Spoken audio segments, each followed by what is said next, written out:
On March 30th, 1972, massed North Vietnamese Army artillery opened up in a shattering barrage.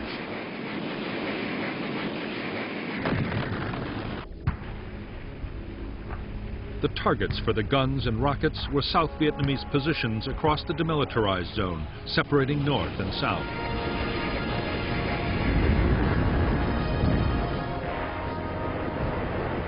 As the guns blasted South Vietnamese defenses, upwards of 20,000 of Giap's troops and 200 of his 600 tanks waited in their jumping-off positions.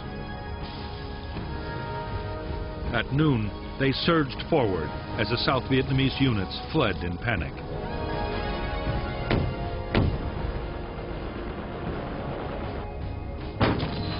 Facing the northern onslaught was a weak South Vietnamese infantry division and a Marine brigade. Their 12,000 troops were scattered across 13 combat bases and outposts.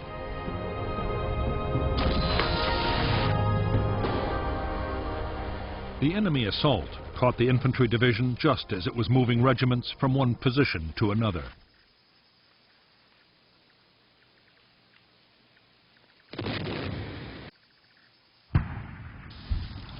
The southern defense was thrown into complete chaos. Intelligence reports had predicted a northern attack, but no one had expected it to come on the demilitarized zone. After 2 days of confused fighting, on April 2nd, the South Vietnamese began to retreat to a new defensive line.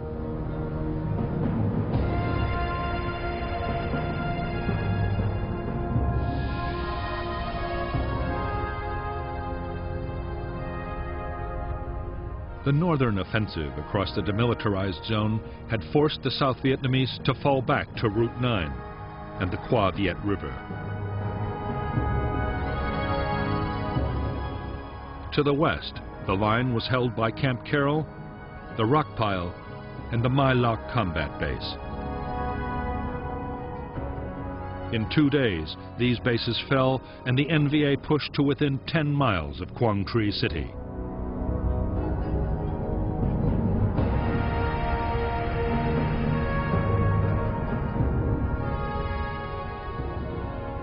Further south, the city of Hue was threatened from 2 directions. Facing the NVA were the South Vietnamese 1st Division and a division of Marines.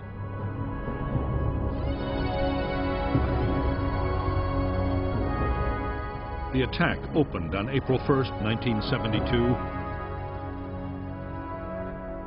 To the west, the 324B Division pushed Southern forces back in heavy fighting.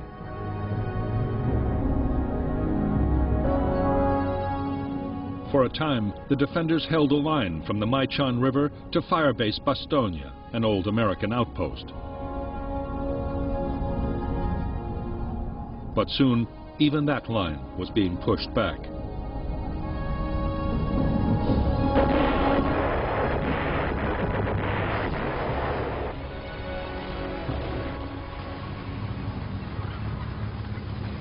The North Vietnamese attack on Quang Tri City and the push towards Hue were furious assaults. But on April 9th, after a few days of fighting, the NVA were forced to halt their attacks and resupply.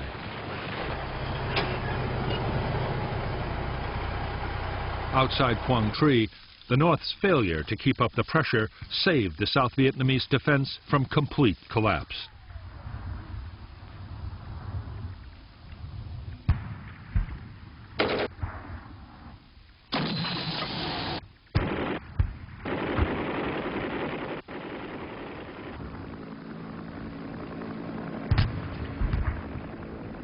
For the first few days of the northern offensive, poor weather had prevented full-scale intervention by American aircraft. However, as the skies cleared, U.S. fighter bombers and helicopter gunships began pounding NVA positions.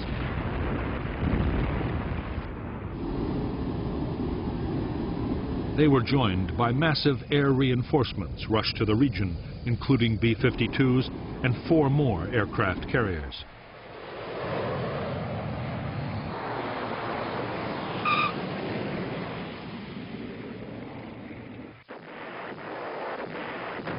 3 days after the first North Vietnamese attack, in the far south of Vietnam, there was another major thrust. This time, the assault was barely 50 miles from the southern capital, Saigon.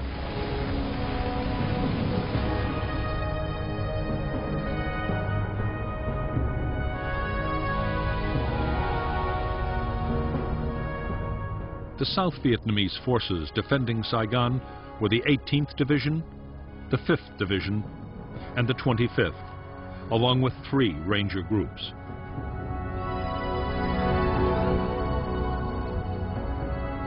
On the North Vietnamese side, 3 divisions, at one time Southern Viet Cong, but now almost completely Northern, were backed by tanks and 2 independent infantry regiments.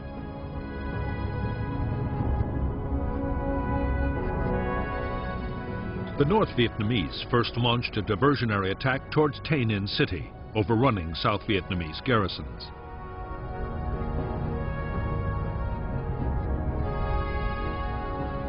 In the main blow, the 5th Division assaulted Loc Ninh. In spite of intense American air support, the town fell. Meanwhile, the 7th cut Route 13 and the 9th prepared to attack An Lac.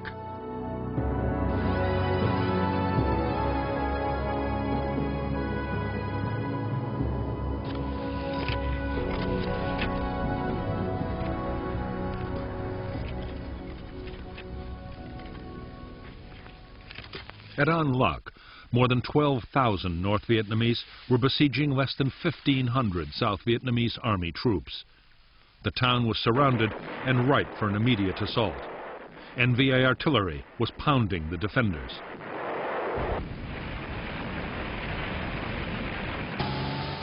The assault at An Lac had been entrusted to the 9th Division, but almost a week passed and the division still hadn't launched its attack.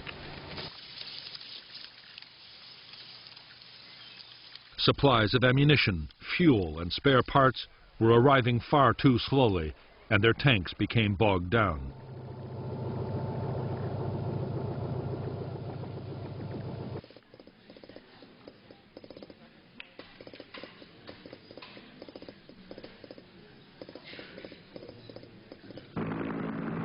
During the holdup, American helicopters were ferrying men and supplies into the threatened city. B-52 strikes hit the NVA assembly areas with devastating effect.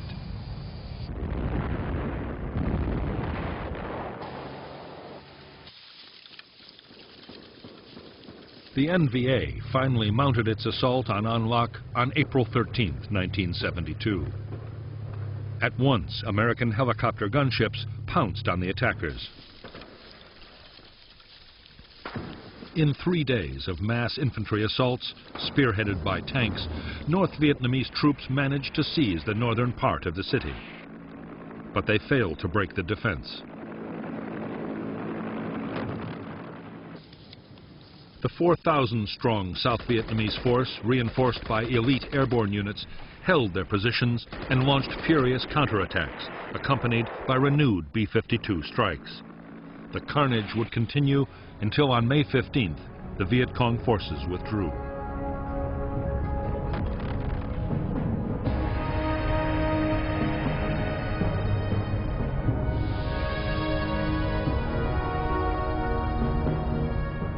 In the central highlands, the targets for 2 NVA divisions were the provincial capitals of Kon Tum and Pleiku. The defenders, the South Vietnamese 22nd Division, fell back in disarray, but were instantly reinforced, and they succeeded in holding the town.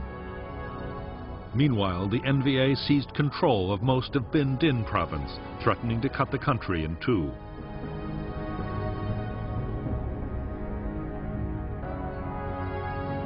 On April 6th, Nixon ordered the resumption of full-scale airstrikes over the north and naval gunfire to support the beleaguered South Vietnamese.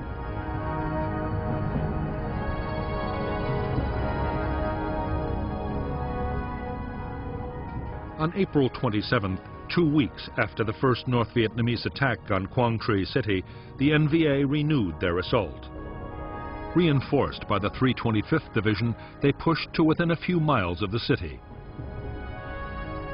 The defenders, the South Vietnamese 3rd Division, which had withstood heavy bombardment for over a month, panicked and fled down Highway 1, along with thousands of civilians.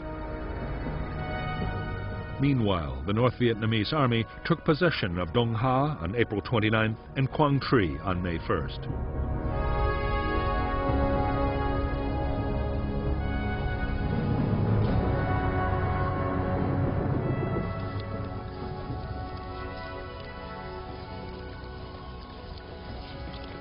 Abandoned by their officers, the flight of the South Vietnamese Army's 3rd Division, along with the soldiers' families and the inhabitants of Quang Tri, was a rout. In the confusion, bridges were blown too soon, stranding men and equipment. The road had been mined, and the North Vietnamese added to the chaos by shelling the retreating columns with tank and artillery fire. As many as 20,000 may have been killed or wounded, many of them civilian refugees. The fear now was that the NVA would follow up their victory by storming down Route 1 to the city of Hue. There, the South Vietnamese Army's 1st Infantry Division and 2 brigades of Marines were dug in round the city. In fact, massive American firepower, including the heavy guns of warships offshore, made certain the northern divisions could advance no further.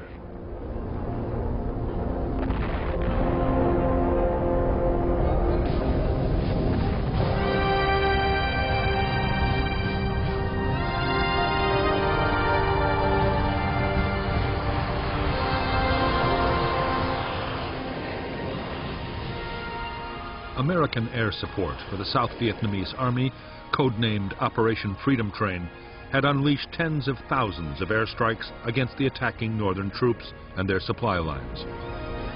2 days after the invasion, the Americans had also started to bomb North Vietnam, the first big raids in 3.5 years.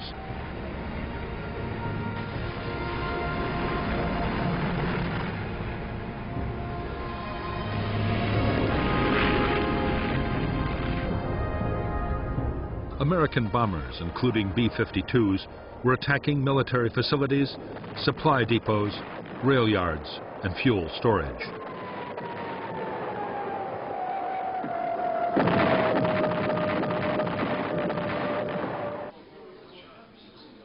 North Vietnamese leaders had expected the raids, but they were sure that pressure from their allies, the Soviet Union and China, would stop the Americans launching an all-out air offensive.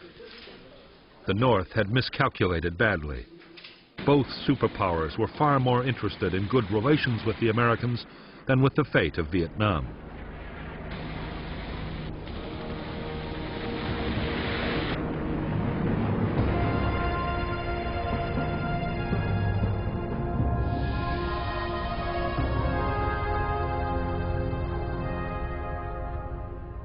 The American airstrikes on both South and North Vietnam were launched by Air Force planes from Thailand, Navy aircraft from carriers in the Gulf of Tonkin, and B-52s from Thailand and the Pacific. By June, 77 aircraft were brought down by NVA gunfire. The attacks swept northward and within 2 weeks were hitting targets around Hanoi and Haiphong. In a second phase, codenamed Operation Linebacker, power stations and airfields were hit. The strategic port of Haiphong and 6 other harbors were mined and closed to all sea traffic.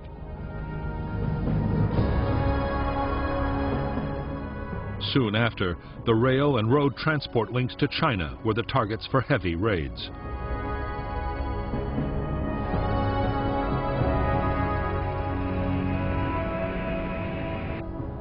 United States forces have been directed to take appropriate measures. With Operation Linebacker, the American President Richard Nixon meant to force North Vietnam's leaders to call off their offensive against the South and negotiate a peace. It was a ferocious campaign.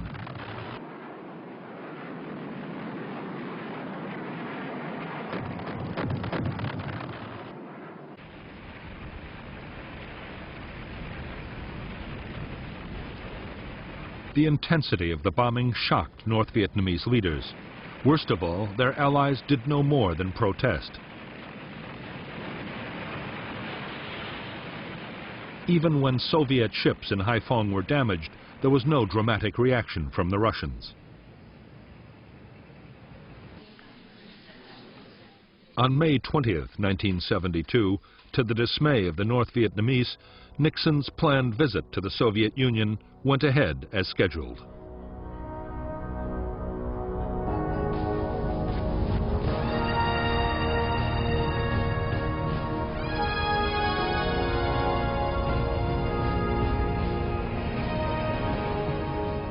On July 19th, the South Vietnamese Army, with U.S. air support, began a drive to recapture Binh Ninh province and its cities.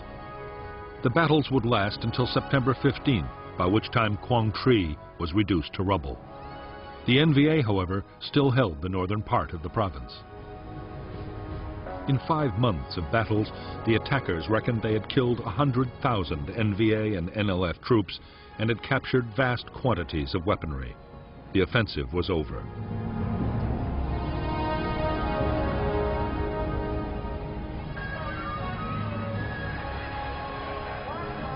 In the United States, the renewed American bombing of North Vietnam had triggered widespread anti-war protests. Yet for President Nixon, the gamble had been a huge success. A presidential election was around the corner, and his popularity had risen sharply.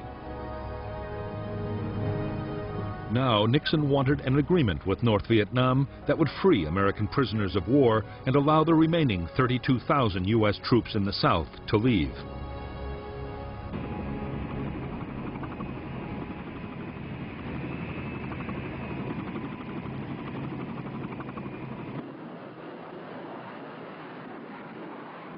On and off since 1969, Nixon's national security advisor, Henry Kissinger, had been flying to Paris for secret behind-the-scenes meetings with the North Vietnamese while the main talks went on. Up to now, the talks had been in stalemate, but suddenly the northern envoy, Lee Duc-Tho, offered a deal. 3 weeks of intense negotiations produced an outline agreement. Meanwhile, the Americans restricted the bombing of North Vietnam.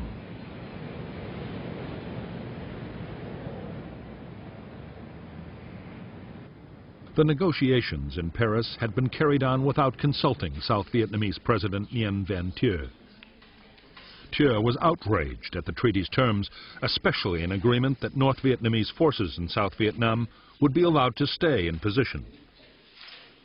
Thieu demanded drastic changes, and soon the peace talks were again in deadlock.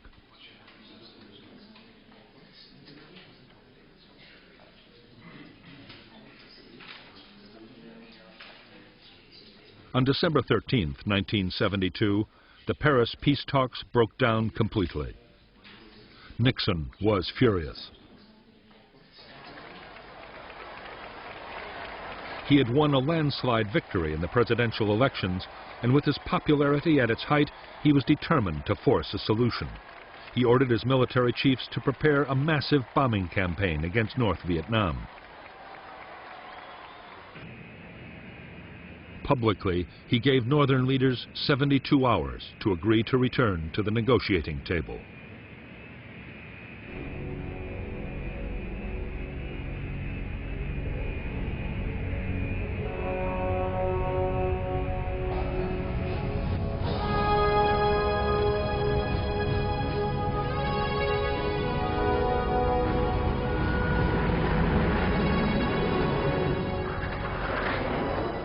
On December 18, 1972, President Nixon ordered the new bombing campaign to begin.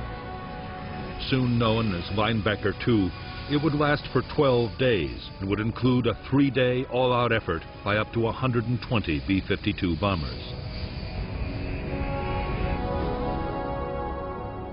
Strategic surgical strikes were planned on fighter airfields, transport targets, and supply depots in and around Hanoi and Haiphong. This time, the majority of the attacks were carried out with deadly precision. They were mounted by Navy A-6 intruders and Air Force F-111s. The B-52s struck by night. North Vietnamese anti-aircraft defenses reacted furiously.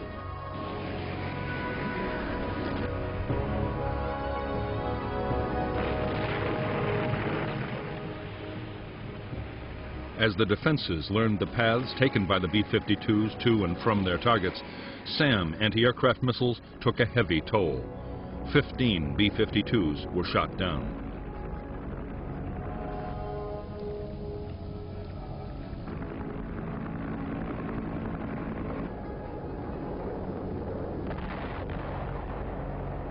After the Americans changed to less predictable flight paths, losses fell dramatically. By the 11th day, when North Vietnam agreed to talk peace, its air defense system had been wrecked. The bombers had utterly destroyed the North's industries, power plants, and transport system, and mistakenly hit the city's Bach Mai hospital.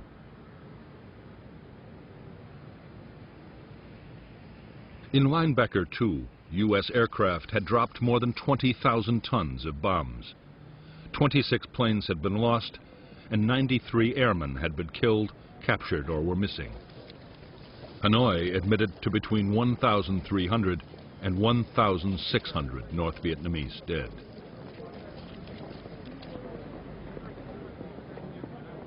On January 8, 1973, Henry Kissinger and Le Duc II restarted their talks in Paris. In 6 days, they hammered out an agreement. This time, the Americans had told the South Vietnamese that they would get no more U.S. financial aid if they opposed the deal. On the 27th of January, 1973, all the warring parties signed a ceasefire.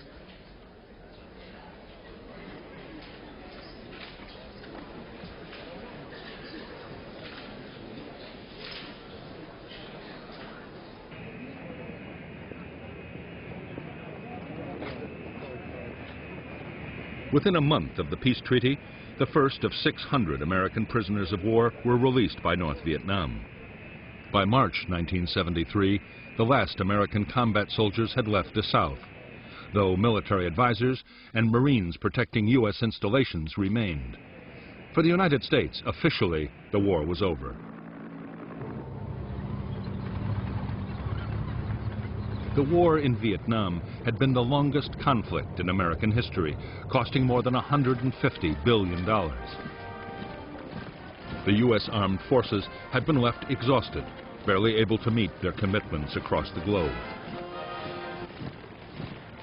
Of the more than 3 million Americans who had served, almost 58,000 were dead and over 1,000 missing in action. For every soldier killed, 6 had been wounded, 150,000 seriously.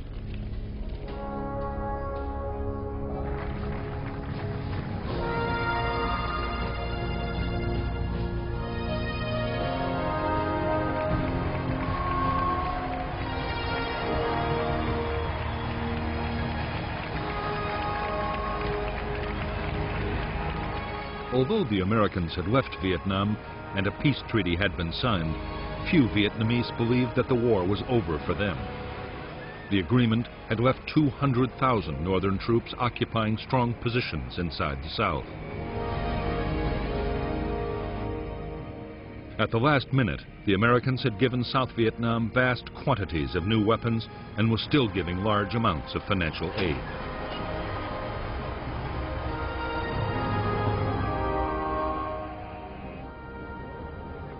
In the wake of the peace agreement, South Vietnam's President Thieu had been given clear assurances by Nixon. If the North broke the treaty, the United States would retaliate with force. But by the summer of 1973, in the wake of the revelations about the secret bombing of Cambodia and other political considerations, Nixon no longer had the power to fulfill his promise.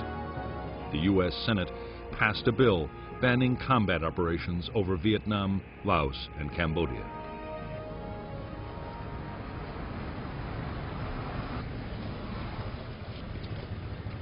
In Hanoi, the North's leaders decided that the first priority now was to rebuild their battered forces. They would avoid big battles and instead try to regain important ground with small attacks in areas where the enemy was weakest.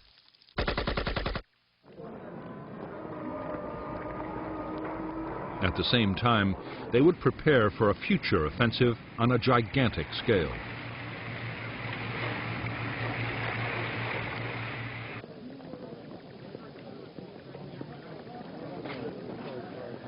North Vietnamese commanders were determined that this campaign should not suffer the supply holdups that plagued the 1972 invasion.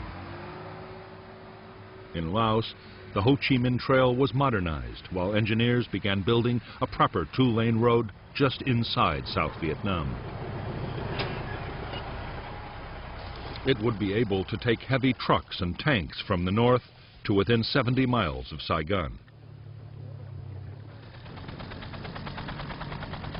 Engineers also began laying 3,000 miles of fuel pipeline planned to run from the demilitarized zone to the Mekong Delta.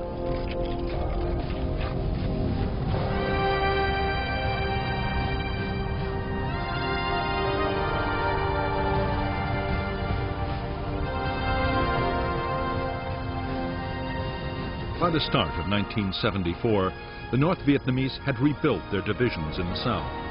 As yet, they were too weak to launch a full-scale offensive, but they had won some territory in key areas.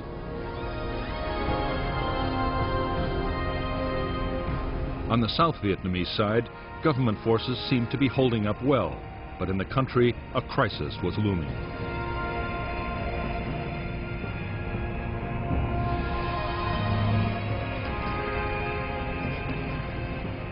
The withdrawal of American troops had already caused severe economic problems in South Vietnam. The economy had relied on U.S. aid, but had been inflated out of all proportion by the American presence. Millions were unemployed. Then came a world oil crisis that quadrupled the price of fuel. The cost of living soared, and political unrest shook southern cities. At the same time, corruption in the government and the army reached new heights as Thieu cut the defense budget drastically. The effect on the armed forces was disastrous. Soldiers could no longer support their families as prices rose, and corrupt officers embezzled funds. Fuel shortages cut helicopter operations by 70%. A shortage of spare parts immobilized aircraft and vehicles. Ammunition was rationed.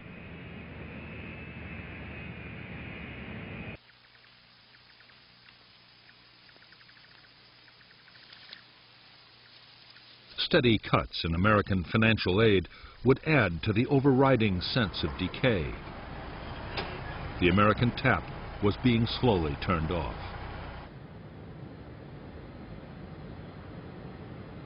At the same time as the Army's morale began to crumble, political support for President Thieu started to evaporate. Religious groups, ethnic minorities, the press, and even some senior military officers came out against him. Then, on August 9, 1974, Thieu also lost his most powerful backer. The Watergate scandal forced Richard Nixon to resign as President of the United States.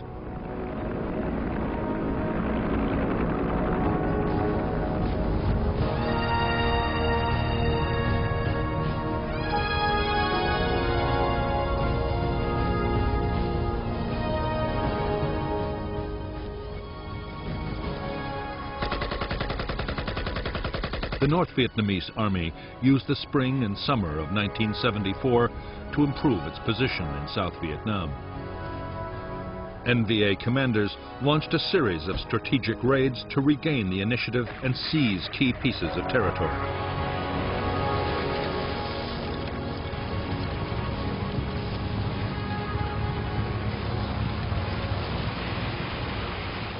In 5 months of fighting, the North Vietnamese succeeded in gaining most of the ground they wanted. Their troops also gained valuable combat experience. Meanwhile, northern leaders argued about the timetable for the main offensive. At the 21st plenum held in Hanoi in October 1973, they decided to give priority to a military rather than a political offensive. While Giap remained chairman of the military committee, the day-to-day running of the army went to Van Tien Dung. It was Dung who would plan and lead the final assault. They hoped that this offensive would bring, after 10 years of struggle, the final victory.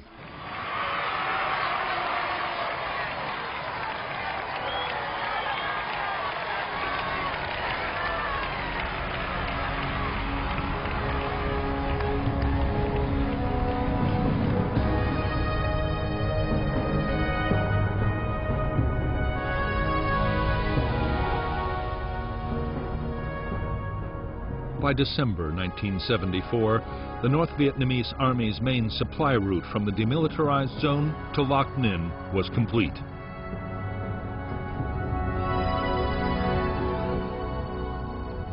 The strategic raids had pushed the South Vietnamese Army towards the coast.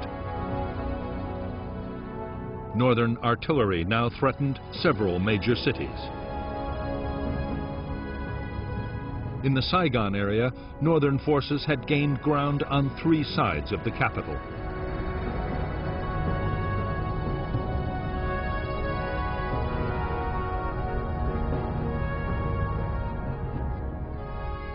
The new North Vietnamese plan was to try and seize Dong Xoa, a vital road junction controlling access to Saigon from the east.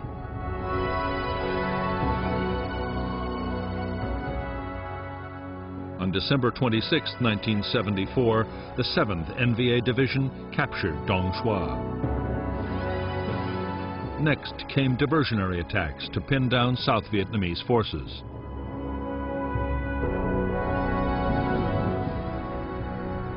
Phuc Long, an important province and city, was now threatened by 2 NVA divisions and 2 infantry regiments, backed by tanks and artillery.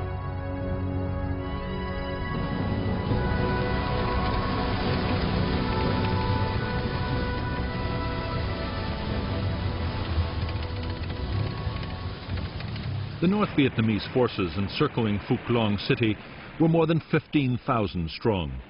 Even after reinforcements had been flown into the city, the South Vietnamese defenders could muster only 5,500 men.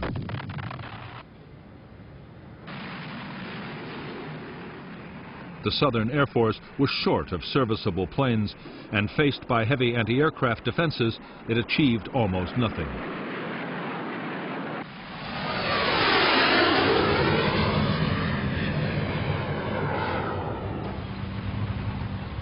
By January 6, 1975, the North Vietnamese had overrun Phuc Long City and the surrounding province.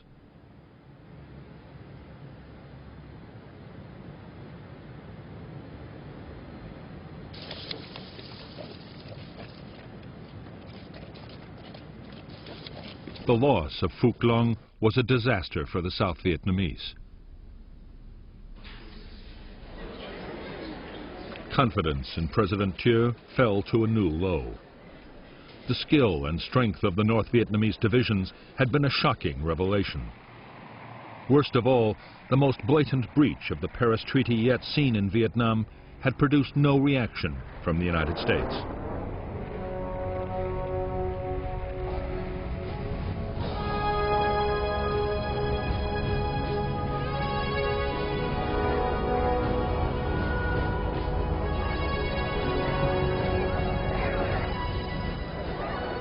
To North Vietnamese leaders, the latest battles were proof that the Americans would not use their air power to defend South Vietnam.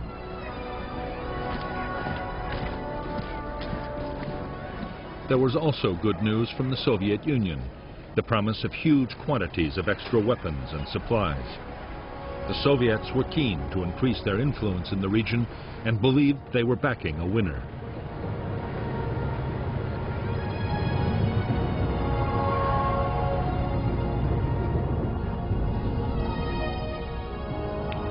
Even though North Vietnam now had the support it needed, its leaders still meant to move cautiously. But General Tran Van Tra, the commander in charge of southern forces, pushed for decisive action. Once more, he won agreement for a sizable attack, but not for a full-scale campaign.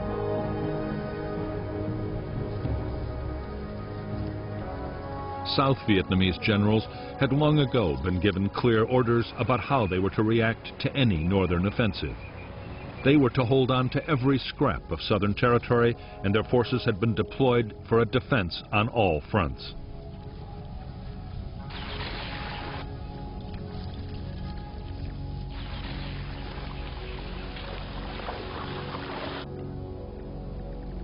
On March 1st, 1975, the attack planned by General Tran Van Tra was unleashed in the Central Highlands.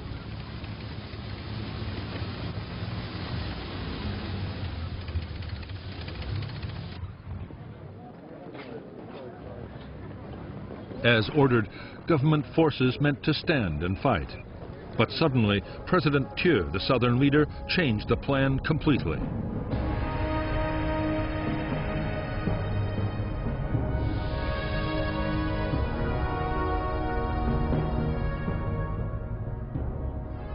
The new South Vietnamese strategy was to hold all of the country below the town of Tuy Ha.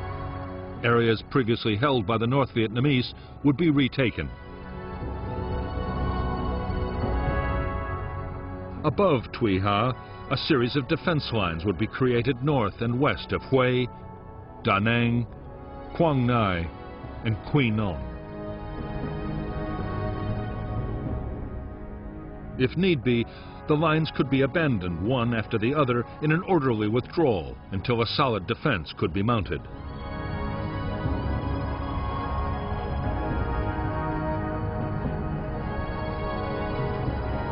This latest North Vietnamese attack had begun with diversionary actions against the strategic cities of Pleiku and Kon Tum.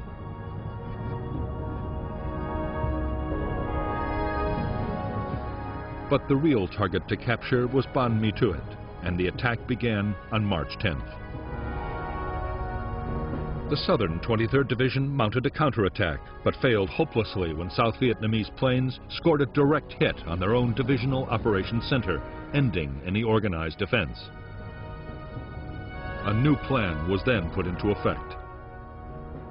South Vietnamese army units in Kon Tum and Pleiku provinces were ordered to withdraw to the coast and hold Tuy Ha along Route 7B.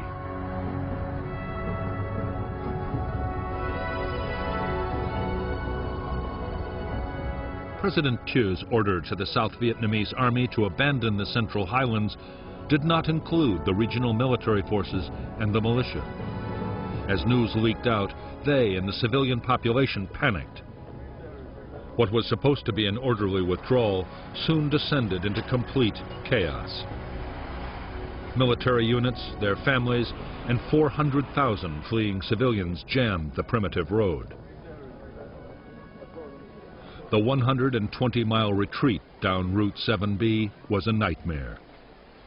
North Vietnamese artillery shelled the column, and NVA infantry blocked the road. Food and water ran out. A South Vietnamese Ranger battalion of 700 men successfully cleared the NVA roadblocks, but was itself eventually wiped out.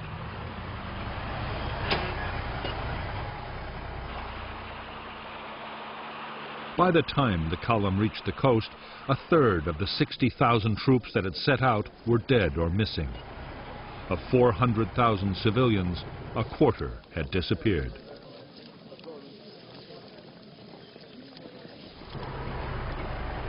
Meanwhile, the North Vietnamese army launched a second major attack.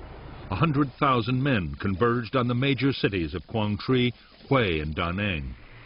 They were spearheaded by powerful armored forces and backed by 8 full regiments of artillery. And when news of the debacle in the Central Highlands reached these cities, panic set in. Worse still, the South Vietnamese Elite Airborne Division, based north of Hue, was ordered to return to Saigon.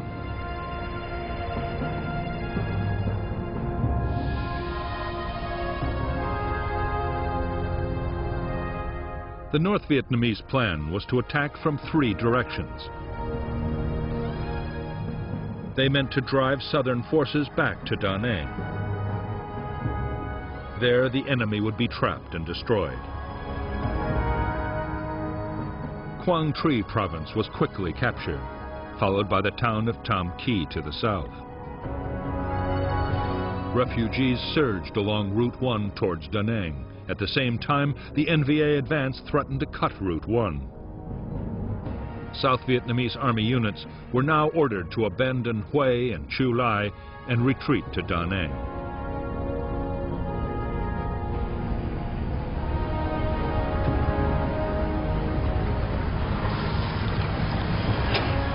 On March 25, 1975, Hue, South Vietnam's 3rd largest city, fell to the North Vietnamese army.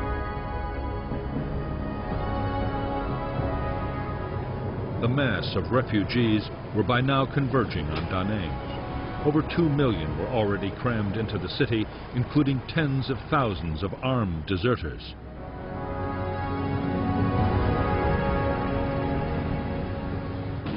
North Vietnamese rocket and artillery fire was slamming into the built-up areas and the docks.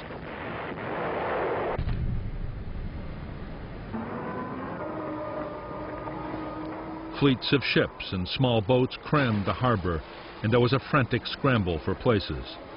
Thousands drowned or were crushed. Many were shot by troops or armed civilians in the desperate competition to escape.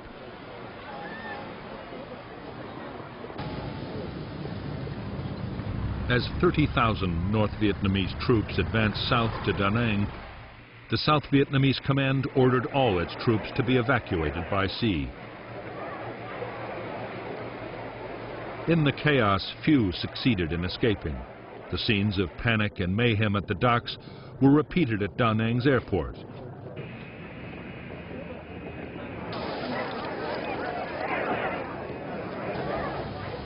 Over the next few days, the NVA just rolled into town after town without a fight, towns abandoned by the South Vietnamese forces. On March 30th, 1975, the North Vietnamese army took Da Nang. It was just over 10 years since the first U.S. Marines had stormed ashore there. For the South, it was a shattering blow. Yet its leaders did little, clinging to the hope that American air power would finally intervene to save the day.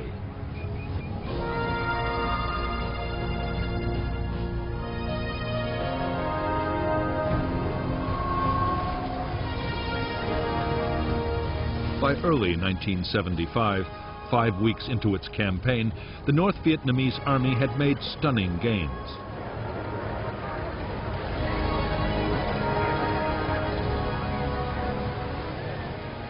12 provinces and more than 8 million people were under their control.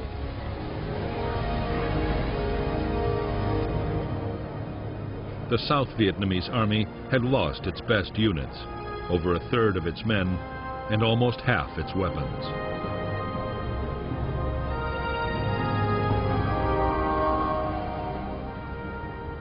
Northern leaders were astonished by their own success.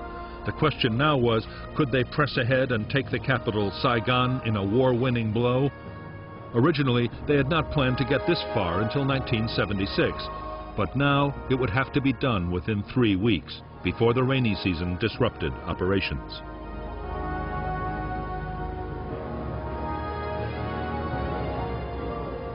The job of commanding the offensive was that of General Van Tien Dung.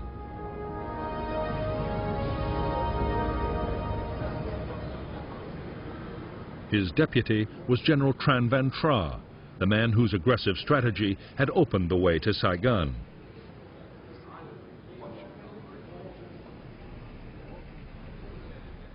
Le Duc Thu, Henry Kissinger's adversary in the Paris peace talks, now one of the most powerful men in the Northern Politburo, would oversee the whole effort, accompanied by General Giap.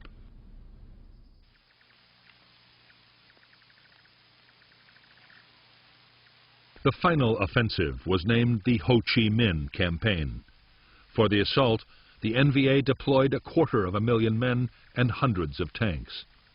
The troops were superbly equipped and supported by massed artillery. and as they advanced south, they made use of hundreds of millions of dollars worth of equipment abandoned by the South Vietnamese. Behind them was a vast and sophisticated supply system.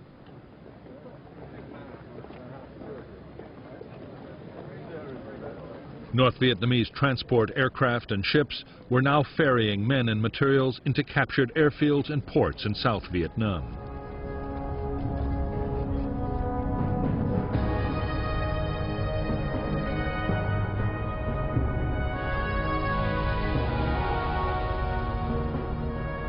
North Vietnamese forces around Saigon were organized into 4 army corps.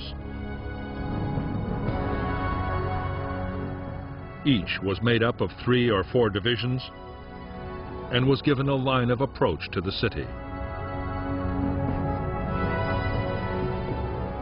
Facing them were 4 South Vietnamese divisions, along with remnants of an airborne division, an armored brigade, and units of rangers.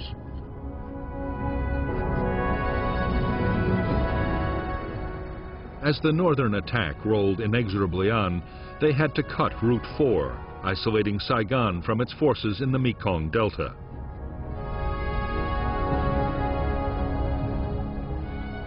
Xuan Lac, a key road junction covering the air bases at Ben Hoa, and Tan Son Nhut would be seized, opening up a route to the capital from the east.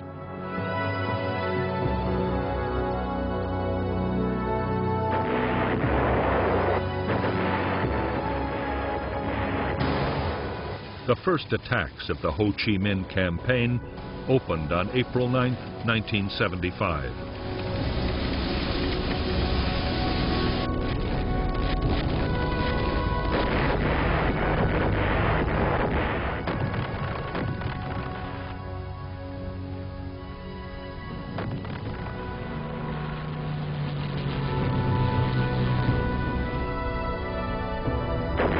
The only effective resistance to the advance took place at Xuan Lac, where for almost 2 weeks, Southern forces made a desperate and die-hard stand.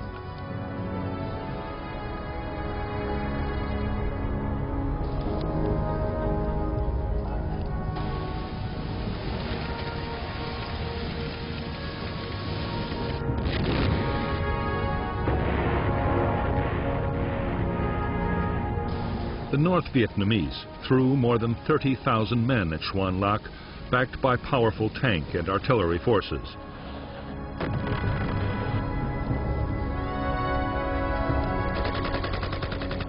Against all the odds, the 6,000 men of the South Vietnamese 18th Division refused to crack.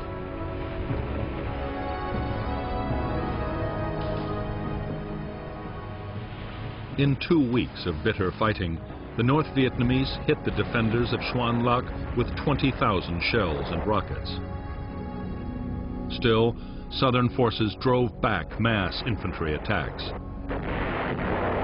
They killed over 5,000 NVA troops and destroyed dozens of tanks.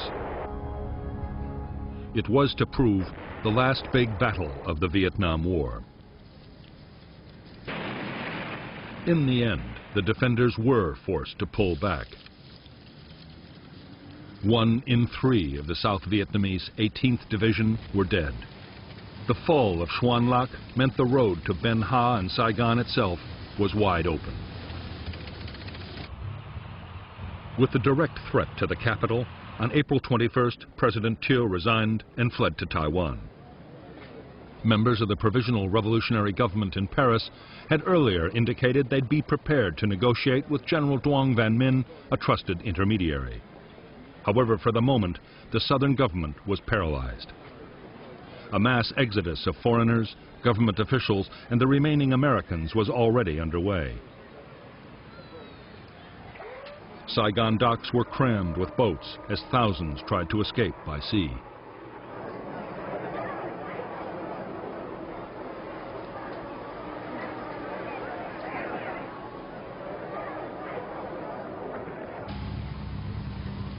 The northern plan was to encircle and destroy the remaining defenders outside the capital. That way, the NVA might avoid costly street fighting and the destruction of the city.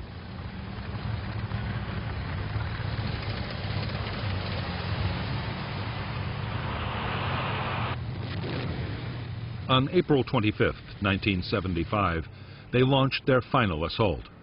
One by one, the defending South Vietnamese divisions were cut off and overwhelmed.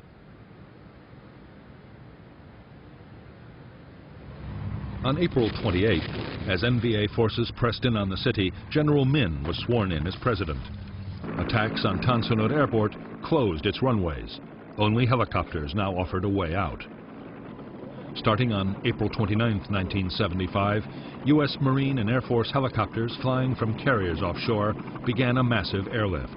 In 18 hours, over 1,000 American civilians and almost 7,000 South Vietnamese refugees were flown out of Saigon.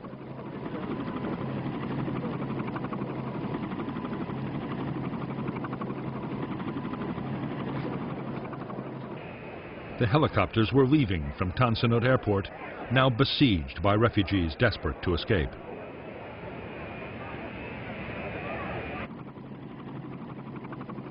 The scenes of panic and chaos were repeated at the U.S. Embassy, where helicopters were landing and taking off from inside the grounds. U.S. Marines, flown in to protect the evacuation, struggled to control the thousands of terrified civilians fighting for a place.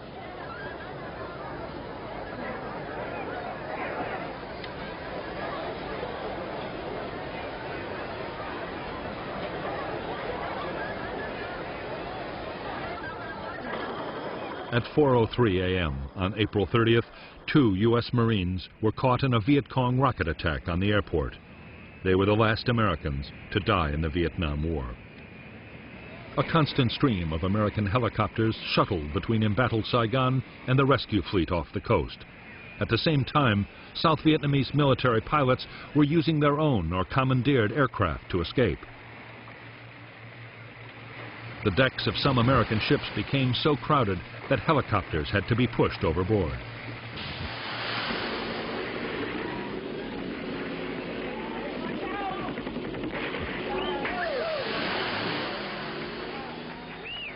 The last Marines of the U.S. force guarding the evacuation of the embassy left Saigon at dawn on April 30th, 1975. As their helicopter took off from the embassy roof, looters were already ransacking the lower stories of the building.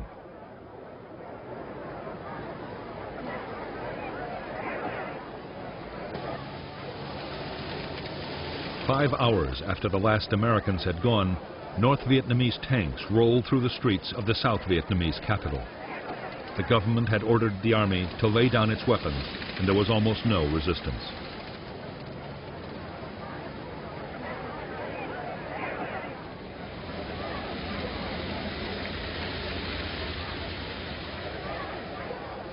Shortly before noon, T-54 tanks of the NVA 2nd Corps rolled through the gates of the presidential palace.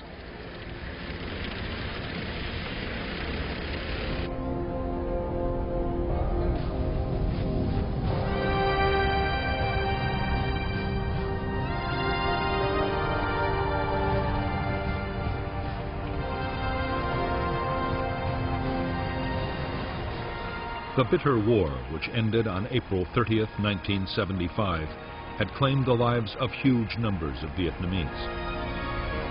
In 15 years, nearly 1 million NVA and NLF troops and 250,000 South Vietnamese Army soldiers had died. Hundreds of thousands of civilians had been killed.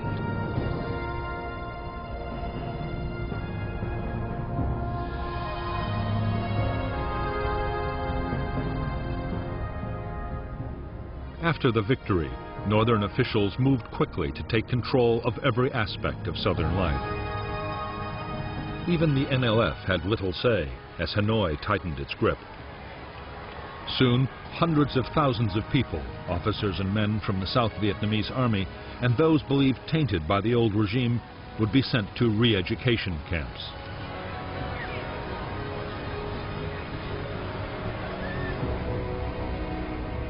Some years later, starting in 1978, 500,000 more would risk death fleeing in small boats across the open sea.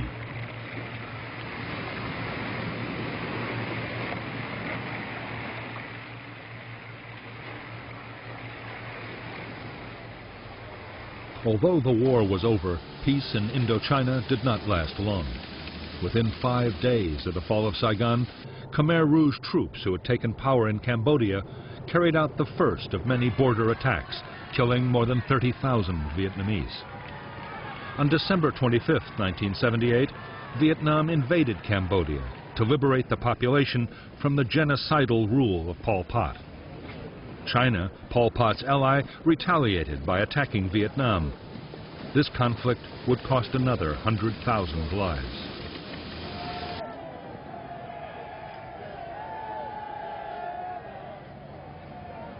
For the United States, the Vietnam War left a painful legacy of bitterness and division.